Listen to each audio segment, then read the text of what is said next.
महाराष्ट्र में ओबीसी आरक्षण की बैठक में भिड़े अजित पवार और छगन भुजबल, जमकर नोकझोंक।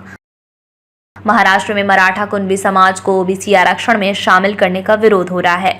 ओबीसी समाज ने इस बात का खिलाफ किया है और मराठा समाज को तुरंत कुणबी प्रमाण पत्र देने की मांग की है। इस मुद्दे पर बैठक में तीखी नोकझोंक देखी गई। अजित पवार और छगन भुजबल के बीच ये बहस हुई। ओबीसी आरक्षण को लेकर सह्याद्री गेस्ट हाउस में हुई बैठक में उप मुख्यमंत्री अजित पवार और उनकी ही पार्टी के कैबिनेट मंत्री छगन भुजबल के बीच तीखी नोकझोंक हुई। बेहद गहमा गहमी के बीच हुई इस बैठक में ओबीसी समाज ने मराठा कुणबी को ओबीसी में शामिल करने का भारी विरोध किया। बैठक के बाद मुख्यमंत्री एकनाथ शिंदे ने कहा कि ओबीसी समुदायों के आरक्षण को प्रभावित किए बिना मराठा समुदाय को आरक्षण देना सरकार की भूमिका है। इन दिनों महाराष्ट्र की राजनीति मराठा, धनगर और ओबीसी के आरक्षण को लेकर गरमाई है। मराठा आरक्षण की मांग को लेकर आमरण अनशन खत्म करने वाले मनोज जरांगे पाटिल की मांग है कि मराठों को तुरंत कुणबी प्रमाण पत्र दिया जाना चाहिए, जिसका ओबीसी समाज राज्य भर में विरोध प्रदर्शन कर रहा है। इन मुद्दों को लेकर शुक्रवार को ओबीसी नेताओं के एक प्रतिनिधि मंडल की बैठक हुई, जिसमें मुख्यमंत्री एकनाथ शिंदे, उप मुख्यमंत्री अजित पवार, मंत्री छगन भुजबल समेत कई महत्वपूर्ण मंत्री और नेता मौजूद थे। ओबीसी के आंकड़े खारिज। बैठक में ओबीसी से संबंधित आंकड़े रखे गए, जिसे गैर ओबीसी नेताओं ने सिरे से खारिज कर दिया।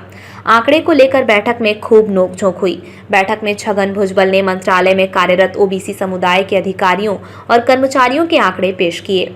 भुजबल ने कहा कि ओबीसी के साथ अन्याय हो रहा है। भुजबल के इस आंकड़े पर अजित पवार ने आपत्ति जताई। पवार ने कहा कि अगर यह जानकारी सही है तो भुजबल को इसका सबूत दिखाना चाहिए। इस पर एक दूसरे पर जमकर आरोप लगाए। ओबीसी को सरकार का आश्वासन।